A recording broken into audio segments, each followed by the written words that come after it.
მამულის სარწმუნოება თვითმყოფადობის გამსაზღვრელი ილიასეული ფორმულა საბჭოთა პერიოდშიც კი ინახავდა ქართული ეროვნულობის მუხტს.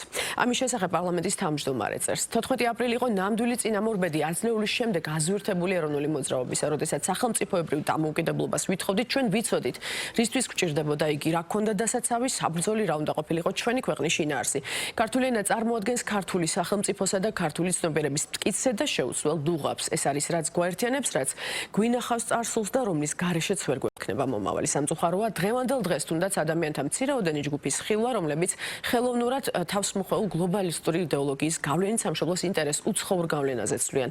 ქართულ ენას მეორე ხარისხოვნად მიიჩნევენ და სარწმუნოებას აბიაბრუებენ. უფროსმა თაობებმა საბჭოთა ათეისტურ უფლება აყრილ ქვეყანაში სათუთად გამოატარეს ენის მამულისა და სარწმუნოების დროშა, რომლის შეცვლაც დღეს ასე მზაკრულად და ვერაგულად ცხრის ქურქით შემოპარულმა უცხო მენტალობამ განისაზღვრა. ამის მიუხედავად ქართულ ხალხს უარესი ჟამიც გამოუვლია, ჭკუა ხერხი და ღონე უხმარია საკუთარი არ დაუკარგავს და სხვისი არ სდომებია, რადგანაც ჩვენი მიზნები და მისია მარადიულია ათასწლეულებს წვდება და უსასრულობისკენ ამ მიმართული წერს შალვა პაპუაშვილი.